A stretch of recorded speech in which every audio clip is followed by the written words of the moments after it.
to boldly go where no one has gone before. Yeah. So that's how we ended up investing in Facebook. That's why we decided to name the company Junglee. Washington Post ended up investing in us, but then they told us, look, we don't like the name of your company.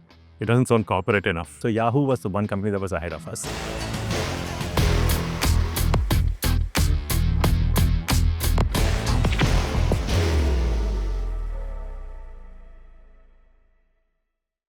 Hi, my name is Amrit. We've heard that IIT Madras is the best place to build. So we've come down to the Sudhan Shankar Innovation Hub. We want to meet some people. These are builders. We want to talk to them about their work and also ask them what makes IIT Madras the best place to build.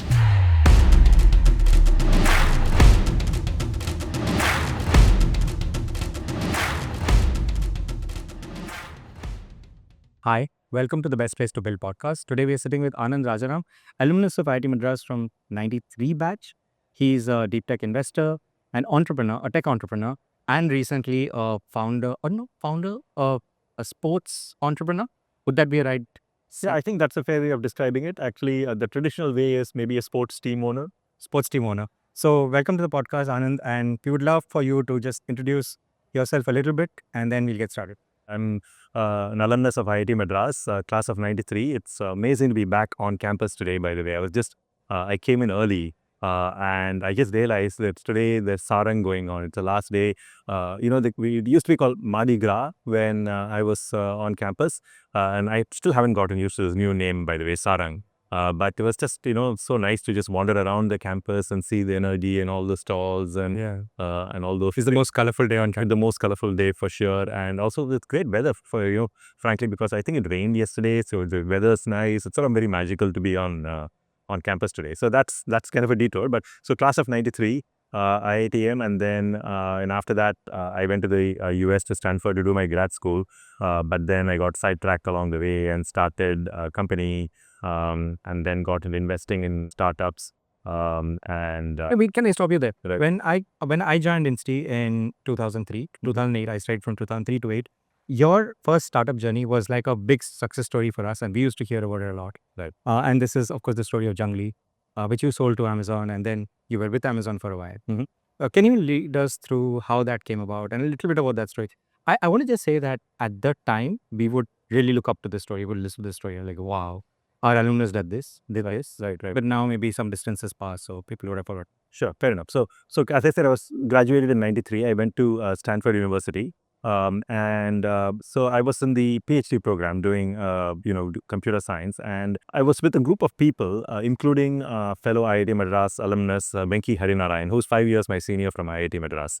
And a couple of others, Ashish Gupta from IIT Kanpur was one of them. We were doing research on what used to be called information integration or data integration back then. There's a lot of data and multiple database systems. How do we put it all in one place and ask interesting questions to combining data and so on. So that was the research project that we were doing at Stanford. But at the same time, in 1993, the World Wide Web was born and was just really taking off. And it was very apparent to us that the most interesting information in the world was not in some corporate databases somewhere, but on the World Wide Web. So we said, how can we take the research that we're doing at Stanford and apply to the World Wide Web and have anybody ask any question and have the web answer that question, right? So that was kind of the origin of the idea. And we were interested in more structured queries, not keyword searches like you do at Google, but more structured queries. Like suppose you wanted to say, I want to find this product, show me all the places where it's available and the prices. So what we call comparison shopping today, right? So those are the kinds of use cases that we had in mind. So we built a technology stack to enable that, and we basically created online comparison shopping.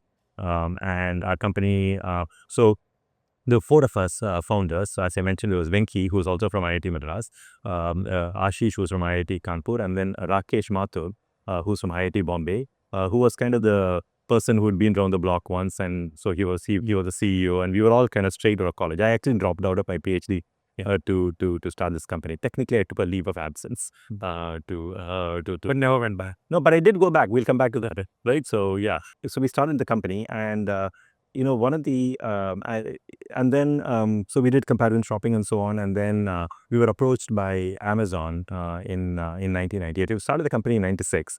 In 1998, Amazon and Jeff Bezos approached us, and they wanted to buy out the company. And Jeff wanted to buy the company because he, at that time, uh, on Amazon, you could only shop for books. Yeah. But Jeff already had this vision that he wanted Amazon to be the place where you could find any product.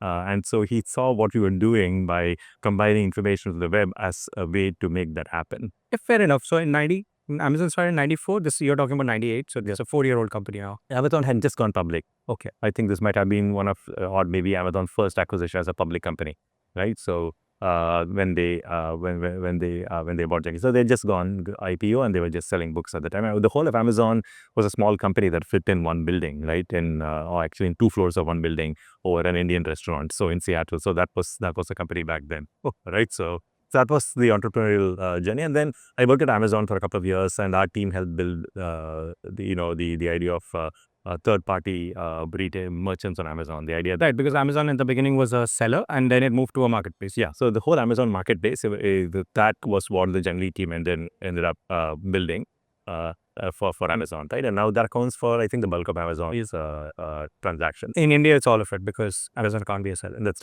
right.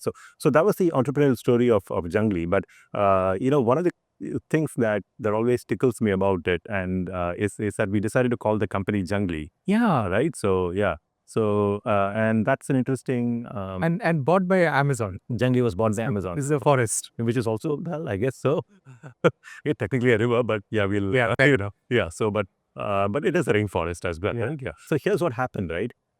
When we started the company back in '96, we wanted to find a name for the company, but we hadn't found a name for the company yet. But we have found we had to raise some money to get going back in the day to start a company. And so now, if you want to start a company, you don't need that much capital because you have the cloud and you can just code up something and you can serve. So you probably get Amazon credits. And you get Amazon credits as well. Back then, to start a company, you actually had to buy servers, right?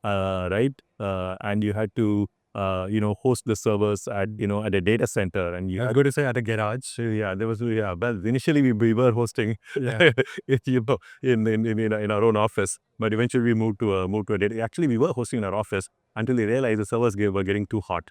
And then we moved them to a data center. So it was really back in the early days of internet startups, right?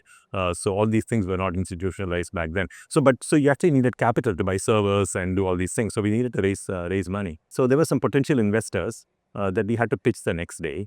And so the 4 of us, we were sitting together and we were coming up feverishly with the investor pitch at Ashish's house. But we came up with the pitch. We had the PowerPoint slides and all that, but we didn't have a name for the company. He said, "Hey, we have to come up with a name for the company, but we need one where the .com name is available and it's a bull name and all that stuff."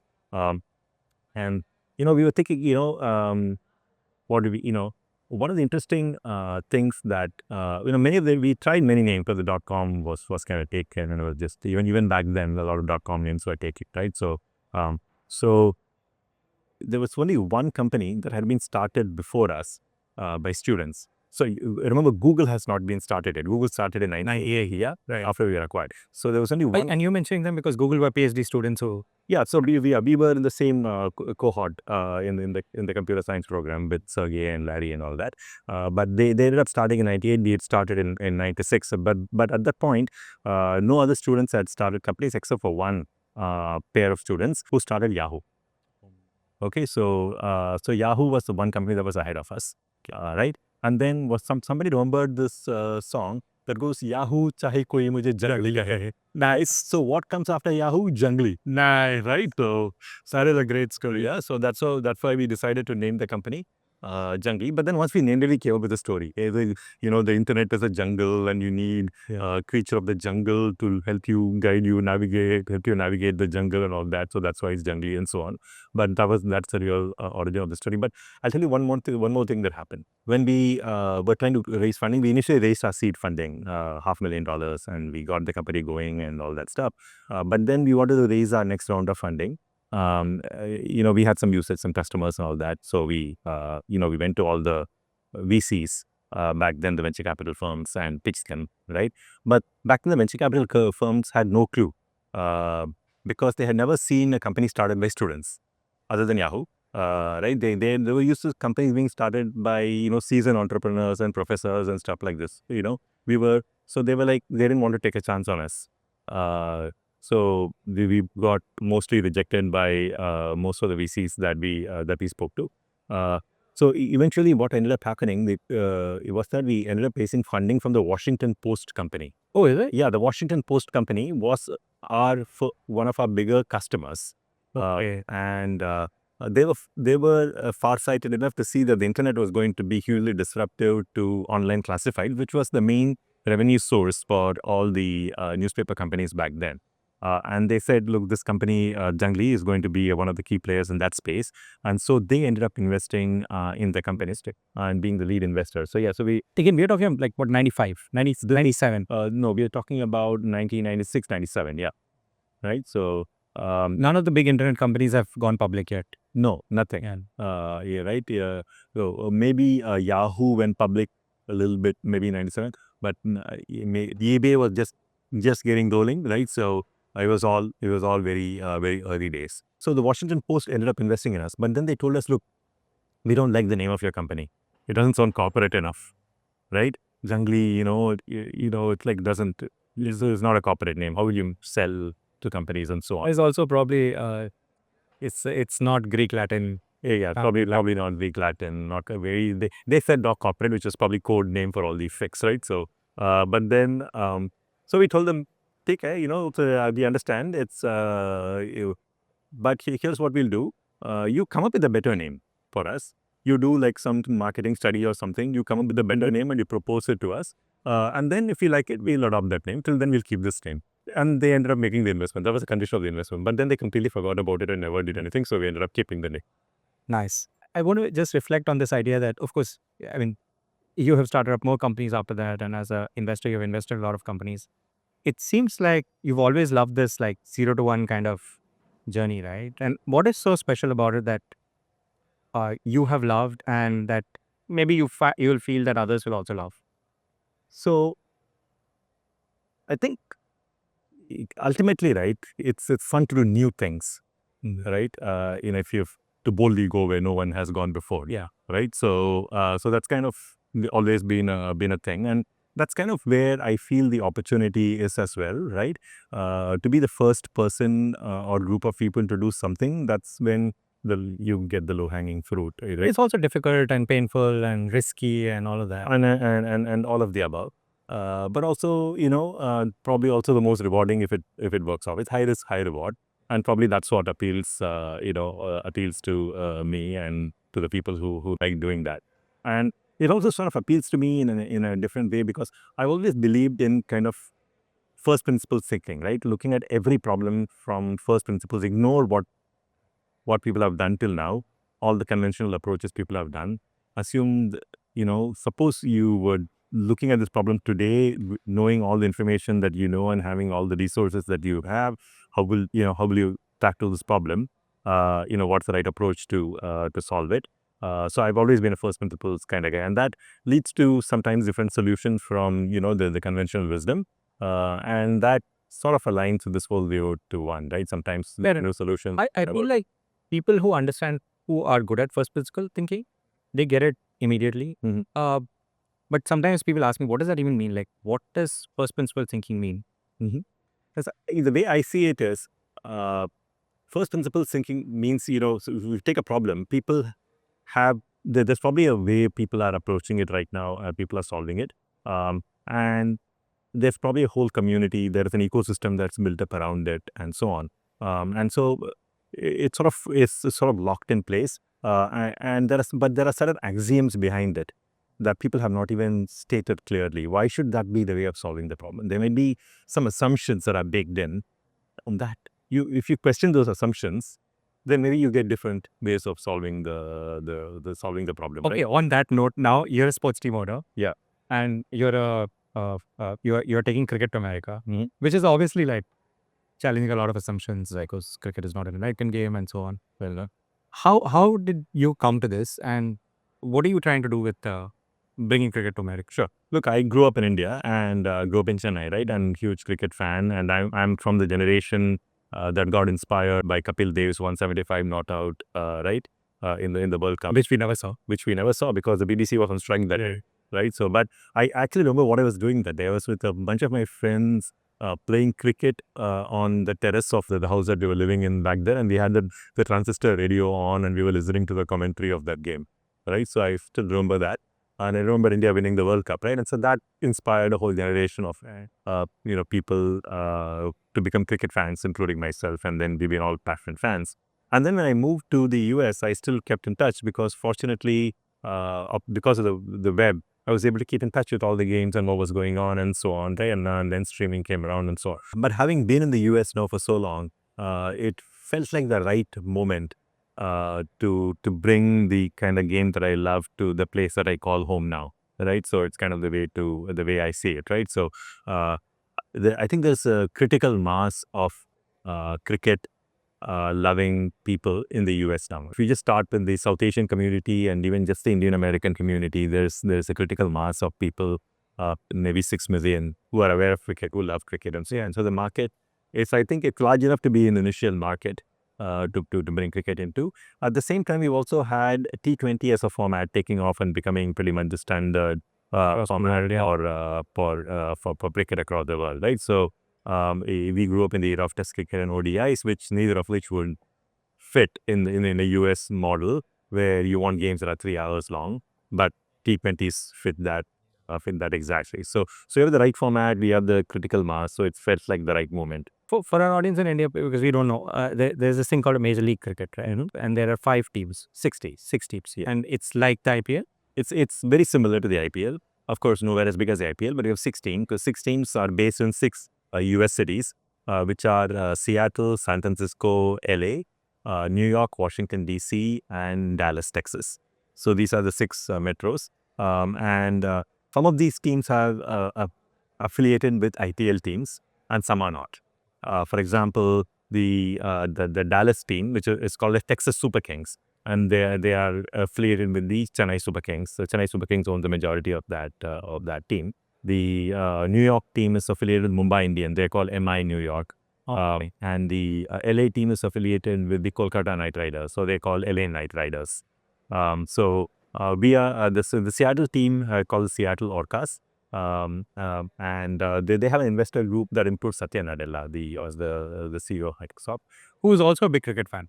Who's also a bitch. And they read these news of how he is negotiating with OpenAI but checking the cricket score. That's right. In fact, we are the second season of Major League Cricket. The first final, which was about the 2023 season, was between the Seattle Orcas and MI New York. So we had Satya Nadella and Mrs. Ambani both, there at the same time, right? So the other 2 are the San Francisco Unicorns, which is the team where Venky and I are the majority owners, and then we have a bunch of other owners, including Shantanu Narayan, the CEO of Adobe, is one of the minority owners of the team. Washington DC team is called the Washington Freedom.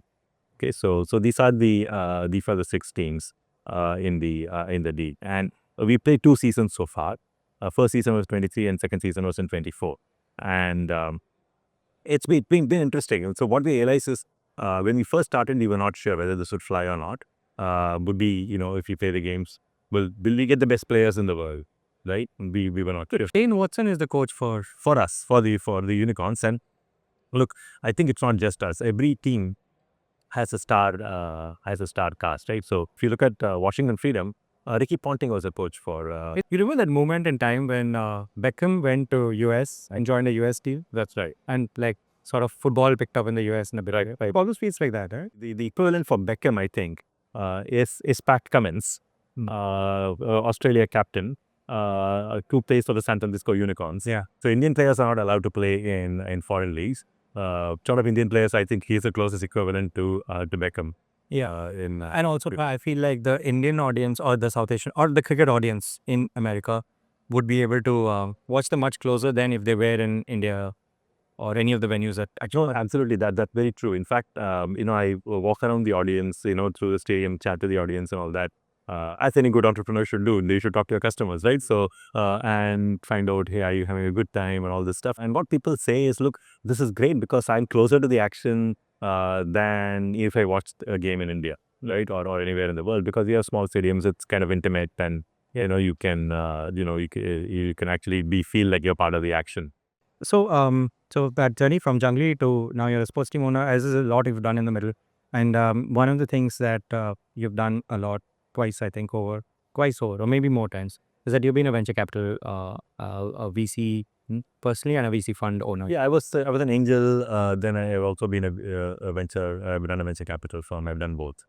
So I want to come to like sort of the India thesis that is going around now. But before that, I just quickly an overview of your VC journey. Also, you were telling me that there's some interesting VC stories, companies that you've invested in. If you could just talk a little bit about that. Sure. Let's start with Facebook, right? So we were, my partner Venky and I were among the earliest investors in Facebook, which is now known as Meta. That's an interesting story about how we invested in the company, because not too many people were even aware of Facebook at the time, because it was a very small company that was only on a few college campuses at the time. They were not like, they were in just a few. I think it was Stanford, Harvard, and a few college campuses. That's all at the time, right? They had not expanded beyond that. Venky and I were founders of a company called Kosmix at the time. This is the second company that we founded. This was, so I think it was around 2007, 2008. And we wanted to recruit Stanford students to join our company. So there was some kind of job fair or something, and we were there. And then there was a panel that they put together at that event, on which my partner Venky was on that panel representing our company, and Mark Zuckerberg was there representing Facebook. Nobody had heard of Facebook back then. It was some company out there, and it was held in this auditorium at Stanford. And what we observed was that the auditorium got very full. And you were like, we didn't expect so many people to come to this panel. They were all students who had come to this panel. And then we observed that all the students were asking questions to Mark, right? And we thought, hey, this company must be doing something interesting if all the Stanford students are interested in it. Then we did our research and figured out it's called Facebook, and all the Stanford students are on Facebook and so on. So that, hey, this is a very cool company. We should keep an eye on this company, right? They might become a big company. And then, as it so happened, Mark Zuckerberg was connected to us just a couple of months later through a mutual, and I think it was Sean Parker or somebody. As it turned out, Mark Zuckerberg was evaluating who to raise his around the funding from, and he had two potential investors to lead the round. One was Accel, the venture capital firm, and the other was the Washington Post company. Oh, nice, right? So you see how the world comes full circle, right? So and he wanted to know, how it is to have Accel as an investor, how it is to have Washington Post as an investor. Of course, you can find many companies that have raised money from Accel, but there's been only one company in history who has ever raised from money from the Washington Post. That's N equal 1. That's Junglee, right? So he had to talk to us, right? So we gave him all the pros and cons and all that, and we also said, hey, we really like what you're doing at Facebook. It would be great if you let us invest in your company whenever you raise your next round of funding. And Mark was gracious enough. He ended up raising the round from Accel, but he was gracious enough to let us invest as part of that round. So that's how we ended up investing in Facebook, back in the day, right? So sometimes, you got. Was this through the Cambrian Ventures fund, or this was? No, this is a personal investment, because we at that point we had sort of after Junglee we did this fund called Cambrian Ventures. There we invested in many interesting companies, some of which I can tell you about. But after a few years, I think it was 2007, we shut down Cambrian and we started our own second company called Kosmix.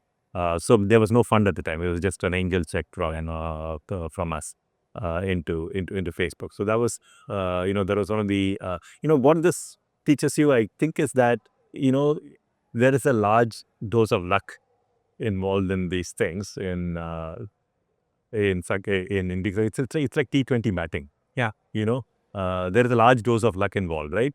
If you play like Rishabh Pant, you can get out, or you can score a lot of runs. Right. Right. So when the opportunity comes, when the moment comes, you just have to be prepared to seize it. Fair enough. In the 0 to 1 journey, there's a lot of risk, but when you're an entrepreneur, at least you're in control of some of that risk. When you're an investor, maybe you are completely dependent on someone else. Yeah, that's fair enough. As an investor, the way you play that is by you have a portfolio of investments. So you have a statistical effect going on there. Your portfolio as an entrepreneur, all your eggs are in one basket, right? So you have control of that one basket, but all your eggs are in different basket. Whereas as an investor, you spread your bets across a variety of startups, but you don't control any of them. Yeah, Right. just to put this out there, because some of our audience are from high school or maybe just joining engineering college. What is a venture fund, and how does VC investing work? Got it. So a venture capital firm is basically a pool of capital. Okay, so there's a bunch of people who get together and raise a pool of capital from investors um, with the goal of investing in startups. So what the venture capital firm does is that it finds interesting startups at different stages. Each VC firm specializes in a different stage. So you find a startup at a certain stage and you give it a bunch of capital, and in return, that startup gives you some equity in the company. So the VC firm ends up having equity in a bunch of startups, and many of those startups will die. So the equity will be worth nothing. But some of those startups may end up becoming, may end up getting bought or may end up going IPO. In which case, the VC firm can sell that equity and return the profits to the investors. So that's how venture capital firms work, basically. And when you said distribute your eggs in different basket, you are talking about different kinds of. But basically, if you look at a VC firm, we don't take all the capital and put it into one company. A typical VC firm or a portfolio, you'll invest in 20 to 25 companies. So what you're hoping for is of VC, the venture capital game is kind of a high risk, high reward game overall, right? So of the 25 companies that you invested in, say about 60 to 70% you will die. So you'll get a zero return. Then about 20%, you might just get your money back or something, or 2x or something like that. And about 10%, if you're lucky and you're smart and everything, all the planets align and so on, will be a home run, which you might end up getting 10 to 100x of your money back. I want to say you said home run, that's not sixer. That's right. I guess I should say sixer, but I guess it's just terminology, right? Yeah. Right. Can I ask that now over your period of investment, a lot of your, all of your investments are in tech, deep tech, web, Right. or data and so on? That's right. Yeah. Other than the cricket investment now. Yeah. But did you mention to me while we were preparing that there is a data angle in that also? At Rocketship, the fund that we're doing now, we're using a data-driven approach to venture capital investing. So traditionally, the way VC firms have worked and still continue to work to this day is that people refer companies to VC firms. Either the founder goes and gets an introduction to a VC fund, to a partner through somebody they know, will connect them to the VC fund. Then the founder will go and pitch the people at the VC fund, and then the process continues. You told the example being how you said you and Venky got introduced to Facebook. That's right. Venture funds typically work. They find their potential investments through a network. Okay, right? Whereas we thought, can we, instead of finding all our investments through a network, can we find it through data? And so then that will be a different class of venture fund because they're not limited to our network. So what we did is we ended up building a big database of all the startup activity in the world. We licensed a lot of data. We collected some data by crawling the web and all that, and we built a big database. And then we run machine learning models on that to try to identify interesting companies. And then we reach out to those companies and say, hey, we'd like to talk to you. So we've sort of inverted the model where instead of the company approaching us, we approach the company. Understood. You started your PhD in 1993. Yeah. It's been a long journey. And sometimes when you talk to people who have spent 30 years in their career, they sort of moved away from the actual technology and are more managers and sort of they oversee things from a very high up. Yeah. But the way you're talking, it feels like you're still very connected to the data and the AI and the ML or something. And you mentioned to me that you're also teaching a course at Stanford. What is the course about, and how do you stay interested in the details as you grow in your, should I say, career?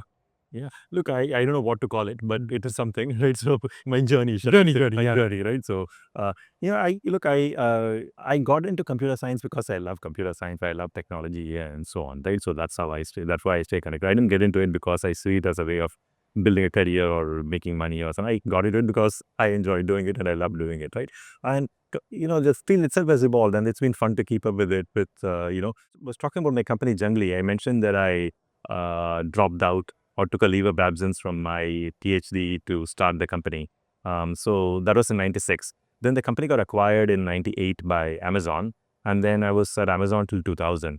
And then I left Amazon in 2000. I came back to Stanford. I spent 1 year and I wrote my thesis and actually got my PhD, right? So this is why I call myself a failure. Because if you build a truly successful company like a Microsoft, You don't need to go back. or a Google, you never go back. So, And also then technically you took 7-8 years to finish your PhD. that's right. So, if you, the way I see it is the wall clock time was 8 years. The CPU time was only 4 years, but the wall clock time was 8 years, right? So I did finish. And then when I finished, one of the professors, who had to sign my thesis, Professor Hector Garcia Molina, who's last more, he said, look, I'll sign your thesis, but you know what? I'm going to, next year, I'm going to go on a sabbatical. So can you teach a class that I've been teaching? So I said, okay, I'll teach the class you've been teaching. So that ended up being was a class on, I think, distributed database systems or something like that. So I ended up teaching the class. So I found out that I really enjoyed teaching. Okay. Since that time, which was around 2002 or something like that, I've been continuously teaching at Stanford. And 20 years, about 20 years. I took a break during COVID. And I've taught a variety of classes. In the last many years, I've been teaching a class on data mining. So when I first started teaching data mining, I think it was back in 2005, 2006 and so on. I remember I had a fellow co-instructor, Professor Jeff Ullman. He and I were co-teaching the class. Professor Jeff Ullman incidentally later on went to win the Turing Award.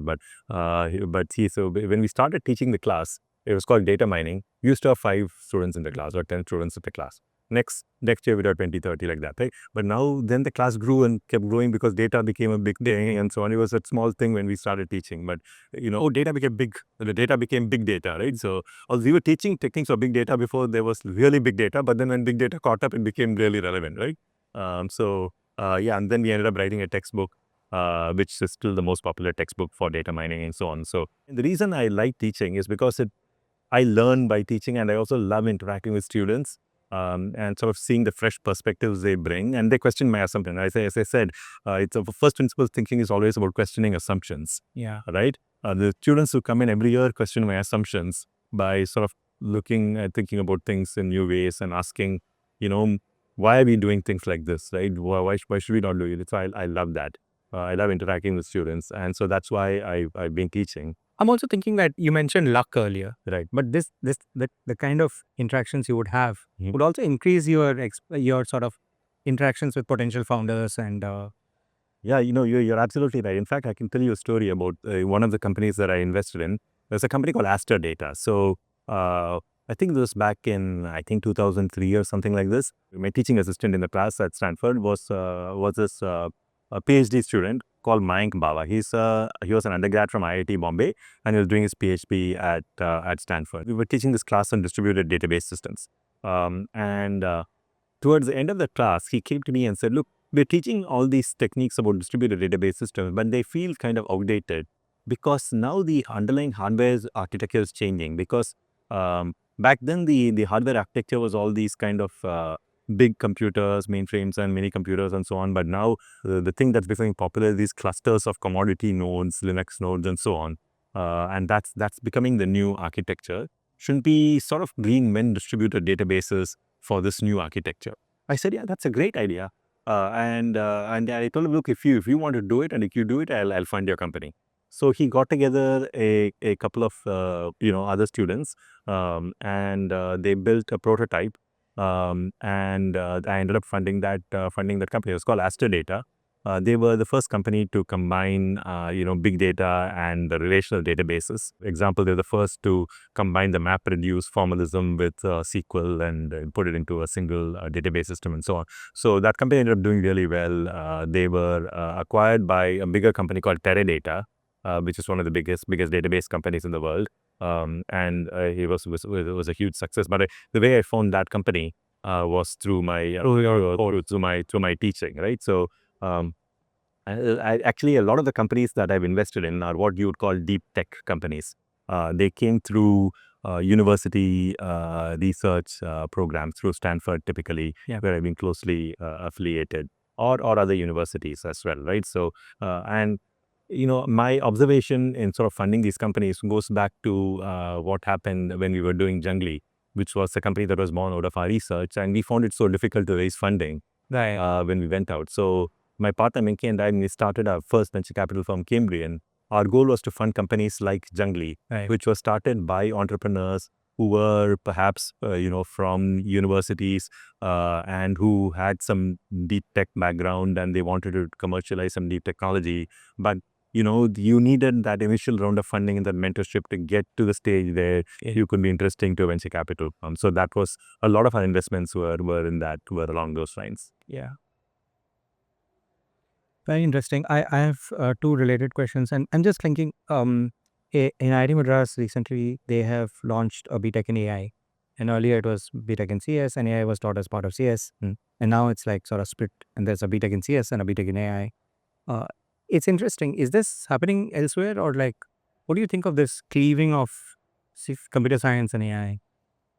I think AI is becoming a field in its own right. I think AI is going to be big into everything now, right? I think the whole world and everything is going to become AI plus X, right? So where you take everything and AI is going to be in it. I think it's IIT Madras is fairly forward thinking in doing this. I think Stanford is doing something similar.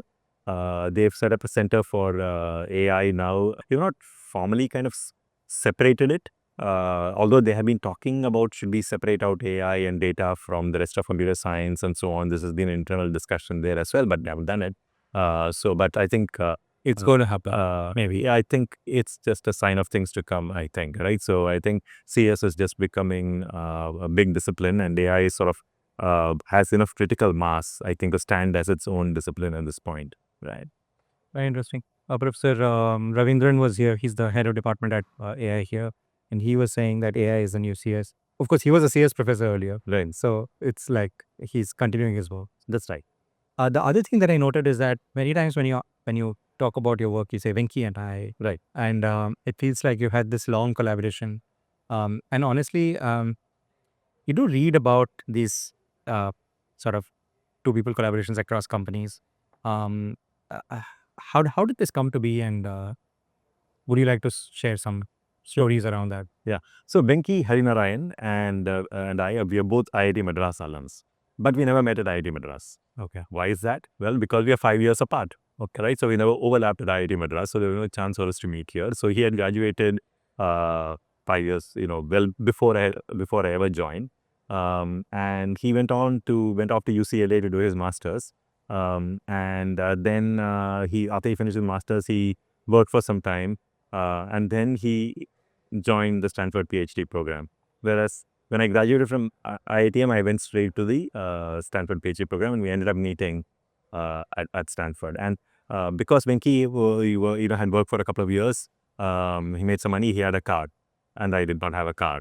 And if you lived on Stanford campus, you know that you need a car to go grocery shopping. Okay. So Venky was kind enough to take me grocery shopping, and that's how we first met.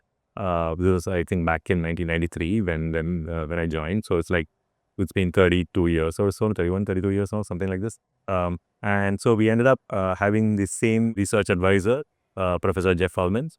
And then so that's what led us to collaborate and on some research projects together, and led to us starting our first company together, Junglee, and then both left Amazon at the same time and ended up starting this venture capital firm, Cambrian, which we ran for some time. And then after that, we said, hey, you know what, we are investing in other people's company, let's do one more of our own.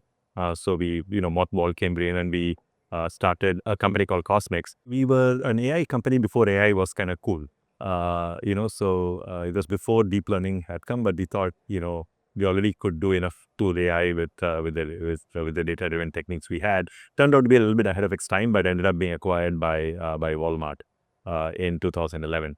Within Walmart, we set up a group called Walmart Labs. And we are just, so basically, what happened was when Walmart acquired us, they came to us and said, look, help us compete with Amazon. Okay. Right? And what we realized is to compete with Amazon on in online shopping, you need to have a deep pool of tech talent. And it's very hard to hire, it was very hard to hire tech talent into Walmart back in 2011 because Walmart is not known as a technology employer. They were known as a retailer. So that too, like a big box retailer. Like big box retailer. No cool, no hotshot technologist wants to work for that, that company. So what we did was we created a new brand called Walmart Labs. And we sort of branded that as a cool place to work. Nice. And we said, look, here is where you can get a Silicon Valley culture, but with the scale of Walmart, right? So we ended up, and then branding ended up working well. And in fact, it is a place where you can get that, right? So we actually made, and it competes with Amazon pretty well. Yeah, yeah. So we laid the seeds for that, and now it's grown into a huge entity and so on. So actually, I also set up the Walmart Labs office in Bangalore. I was back and I hired the first set of employees there as well. So that's now grown into a big thing. It's huge. Yeah. I cross the office once in a while. I want to come back to IIT Madras and some of your investments of Rocketship now, IIT Madras companies and the sort of the deep tech ecosystem here. And also the way you describe the deep tech, like you mentioned the word luck, but it feels like a lot of things have to happen together in one place for there to be sufficient luck, right? Yeah. Like you need to have TAs who come up with great ideas. You need to have friends who are in some panel discussion, whatever. All of that has to happen in the same. It has to be co-located almost, right? Yeah. And so you got to be in an opportunity-rich environment. Oh yeah, that's a great phrase. Right? Opportunity-rich environment. Right. Do you feel that can happen at IIT Madras or is happening? I think IIT Madras is an opportunity-rich environment, and it's like, look, I think this is a great place where there are really other talented students and alumni and faculty as well, but also alumni who've gone through the journey and who can mentor, and who are actually eager to mentor students, right? So, for example, I'm happy to mentor IIT Madras students who are starting your company, and I have done that as well, right? So, in the past, when people come to me and ask me, their advice on starting a company, I always tell them the first thing you need to find is one or more co-founders. Right? When I think back on my entrepreneurial journey, the fact that I had in my Junglee Ashish and Venky and Rakesh as co-founders was hugely important. I think co-founders serve many valuable functions in sort of increasing the odds of success for a company. So IIT Madras is a great place to find co-founders. So you should always find, right? So you should always find co-founders who where you've been stress tested with. So if you've been pulling all-nighters with them and not killing each other, then you're probably okay, right? So so I think IIT Madras is an opportunity-rich environment in terms of finding co-founders and in terms of finding mentors. From a brand name point of view, it's a great brand name for finding funding as well. So all these things come together, I think. Nice. I recently interviewed on this podcast. We recently interviewed Sharan, who is the CTO of Mindgrove, and I know that Mindgrove's funded by Rocketship. So I guess it's interesting how these things sort of come around. Yeah, I guess I'll tell you another story of an IIT Madras alumni funded company that I ended up funding that ended up doing well. There's a company called Medibuddy. Yeah. Right. So Medibuddy is started by two IITM alumni, Satish and Inba. I think 2013 or 2014 batch. Right. So then I ended up funding them and mentoring them as well. And now they've grown into like a big company with telemedicine, and they're the biggest company in that space, and online medicine. Yeah, online medicine. Over 1,000 crores like revenue and all. Even as their brand and Amitabh Bachchan is their brand ambassador. They're probably one of those companies that can go IPO anytime, right? So the interesting story there also is that they were one of the first companies that went through the IIT Madras entrepreneurship program, and they gave IIT Madras like a small or equity ownership as part of that. So when the company grew big, they were able to sell. IIT Madras was able to sell the stake, and I think they got like 14 crore rupees or something like that, which can then fund a lot more, many more companies, right? So I feel like the period you're talking about, 2012, 13, 14, Aether is also from that period, and Hyperverge is also from that period. That's right. I'm an investor in both Hyperverge as well. I mentored those guys as well. Yeah. So that period is interesting because I got involved with IIT Madras entrepreneurship during that period significantly because I was invited to give a talk at in 2012, I think, at ICSR about my entrepreneurial journey. And we had just sold Kosmix to Walmart. So that was in the news and so on. So they invited me to come and give a talk. So I gave a talk about my entrepreneurial journey and all that stuff. There were 250 people. I think that's the capacity. It's quite possible I was in the audience. You might have been in the audience, but I don't know whether you raised your hand. But so I asked. Oh no, I should have said that. so at the end of this talk, I said, "Hey, all about starting companies and all that stuff." So I asked, "How many of you want to start a company, want to become founders, and so on?" Out of those 250 people, like 2 people raised their hand. I was shocked because look, I thought there'd be more people who wanted to start companies at IIT Madras. So that's why I say I don't know whether you raised your hand or not. Then I happened to have a chat with the then director, Professor Bhaskar Ravamurthy, and I said, look, we really need to encourage entrepreneurship more at IIT Madras. And he said, why don't you figure out some plans? So I got together with a bunch of friends in Silicon Valley, which include Venky and Kittu Kolluri and Arvind Purushottam and Rohini Chakravarti. These are all alumni from, IIT Madras alumni who are in Silicon Valley. And he put together a fund, I think it was $500,000, called the IIT Madras Entrepreneurship Fund. And we said, let's give seed capital to companies affiliated with IIT Madras. And we solicited business plans and we gave out seed capital, and those companies ended up giving a small equity stake to IIT Madras. And one of the, I think some of the company names that you mentioned, including Medibuddy, including Hyperverge, were among that. Nice. I think the incubation fund and the incubation center has come a huge distance from there. Yeah, that was the origin. And after that, obviously, IIT Madras, they saw that it was successful and they invested behind it, and it's grown, became the incubation cell, and it's grown to great heights. In this year, Aether has filed its red herring prospectus, probably going to go public in a few months. That's right. Or maybe by the time this releases, they would have gone public. I don't know. Maybe, right? Do you feel like sometimes we hear this, especially from the government and a lot of like the official marketing material, that this is the decade of India and there's a lot of tech that we should be building, and this is the right time for India to build tech. And how what would I say, like from a VC point of view, is it very promising? Is it promising? Like how does a VC look at it? There's 2 ways of looking at India, right? One is there's a lot of talent in India, right? There's a huge amount of technical talent in India, right? Which can build solutions that can be huge, not just for India, but for the whole world, right? So that's one way of looking at. The second way of looking at India is India is a huge market. India is a big market for, and it's a young population that adopts new technologies fast. So there is huge opportunity to serve the Indian market. So there are 2 axes along which you can look at India. And both these things put together is what make India a very interesting. But won't you say that this was true 10 years back also, or 15, 20 years back when you graduated? No, it was definitely not true when I graduated. When I graduated, let's say in 93, India was a very different country, right? India was a much smaller market, right? In terms of there was no the market opportunity for any company in India was way smaller and restricted, and there was no The talent pool was also, and the talent pool was also fairly small. So in 1993, I mean, just to give statistics, right? If you look at my computer science class in 1993, I think 90+% of the my cohort ended up going to the US for higher studies.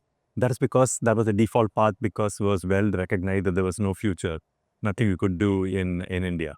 Whereas now, if you look at India, you see that it's a small minority that go to go abroad for higher studies, right? So and that just reflects what's going to happen in India over the time frame.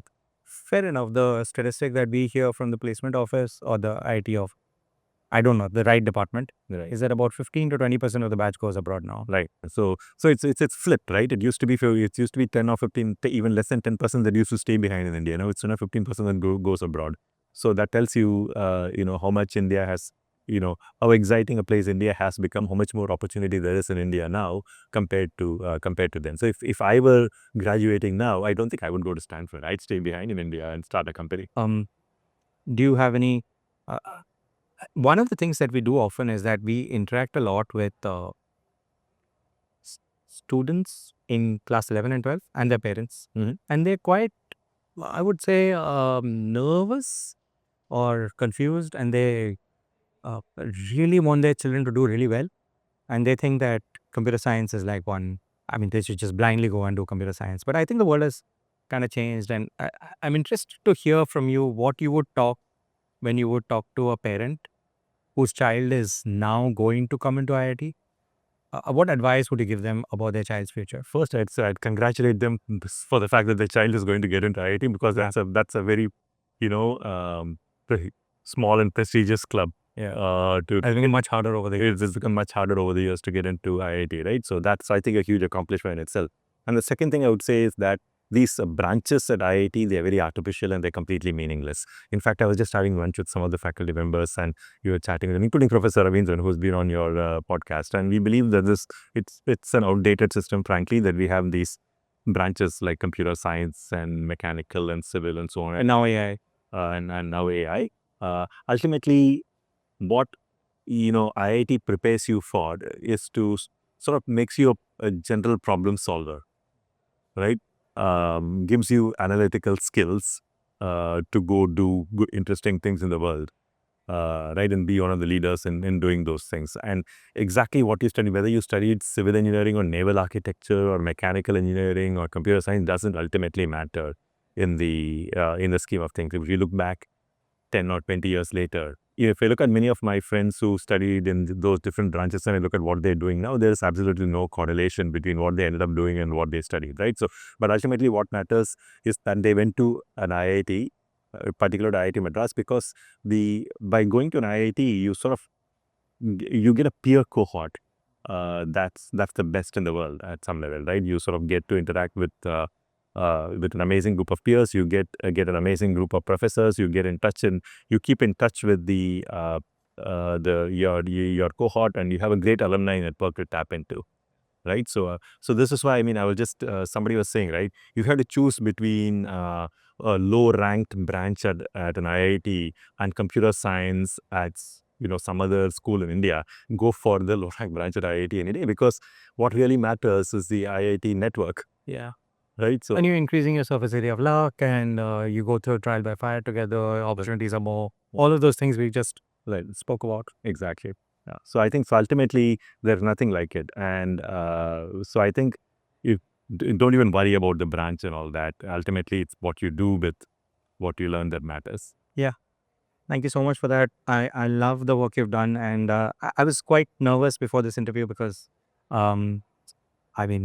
you're super senior of mine, and I don't think I'd prepared well enough. But thank you so much for sharing so much. Any parting words? So first of all, thanks for giving me the opportunity. It's amazing. And I didn't know this podcast existed till you reached out. I'm so glad that you're doing it. I think it's a great service that you're doing to both students and potential students of IIT Madras. And in terms of parting advice, the only thing I would say is you should enjoy your college days, right? Because you always look back fondly on them and say, those were the best days of my life. As I was wandering around today looking at the sarang, this is what Mardi Gras. Which used to be called Mardi Gras. This is what I was thinking. You reminisce, right? So these are the at some level you want to accomplish, you want to do great things, but you also want to enjoy your college days. So you go ahead and have fun over the 4 years and sort of bond with your with your fellow students and so on, because these are the students who these networks will be super valuable in years to come. Yeah. Okay. You heard it from Anand Rajaraman. Thank you so much for being with us. Please like, share, and subscribe. Thank you.